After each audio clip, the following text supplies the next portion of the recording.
From the National Newsroom of the Canadian Press, I'm Karen Rebo. In light of new tariffs being threatened by America's incoming Trump administration, the Canadian government is looking at making a few changes at the border. Public Safety Minister Dominic LeBlanc says his department is considering giving additional powers to the Canada Border Services Agency to patrol the U.S. border. He also says the RCMP and CBSA are working on a list of new equipment which could help supplement existing enforcement at the border. President-elect Donald Trump has threatened to impose 25% tariffs on Canada and Mexico over border security concerns. LeBlanc and Prime Minister Justin Trudeau met with Trump in Florida on Friday, but LeBlanc says the meeting was just the start of a conversation. David Bowles, The Canadian Press. The union representing 55,000 striking postal workers says a framework for negotiations that Canada Post presented it on Sunday is far from what members could ratify.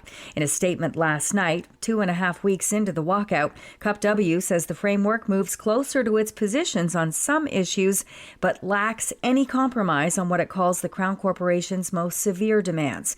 Both sides have said they're waiting to be called back to the bargaining table by the special mediator to restart suspended talks.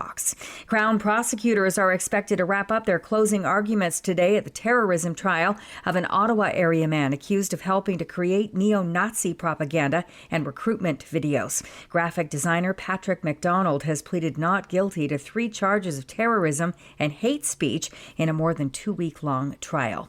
The Assembly of First Nations is hosting a special Chiefs Assembly in Ottawa today. The 3-day gathering opens with an agenda that will include child welfare, economic reconciliation, and First Nations policing. Ontario's Auditor General is set to release her annual report today, with a lot of attention expected on sections of the redevelopment of Ontario Place and on the province's opioid strategy. This will be the first annual report from the province's new Auditor General, Shelley Spence, who was appointed around this time last year. The report is set to contain 9 value-for-money audits, including the Ontario Place redevelopment, implementation and oversight of Ontario's opioid strategy, as well as an audit of the Toronto District School Board. Alison Jones, The Canadian Press, Toronto.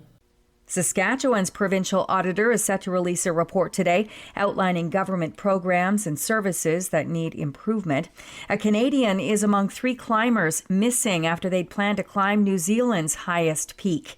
The New Zealand police force says an unnamed Canadian and 2 Americans, both certified alpine guides, flew into Plateau Hut Saturday morning on the South Island and planned to summit Aoraki, also known as Mount Cook, but they didn't meet their planned flight out on Monday morning. Police say weather conditions will likely prevent further searching until Thursday. This is the Canadian Press. In sports, in NHL action Monday night, Austin Matthews scored his first goal since returning from an upper body injury that cost him 9 games as the Toronto Maple Leafs got past the Chicago Blackhawks 4-1. The 27-year-old captain says his fitness remains a work in progress after also notching 2 assists in his first game back Saturday. Just try to get better, feel better each game, just continue to get my legs back, the lungs back, and just get back in game shape. Toronto improved to 15-7-2 with the win, good for top spot in the Atlantic Division. The night's only other 2 NHL games saw Jesper Bratt get a goal in 3 helpers as the New Jersey Devils beat the New York Rangers 5-1. And the Dallas Stars beat the Utah Hockey Club 2-1 for their 3rd straight win. In the NFL's Monday night game, Jaquan McMillan returned an interception for a game-sealing 44-yard touchdown with less than 2 minutes left, and the Denver Broncos beat the Cleveland Browns 41-32. From the Canadian Press, I'm Karen Rebo. Thanks for listening. Don't forget to follow and subscribe. For more of today's top stories, visit thecanadianpressnews.ca.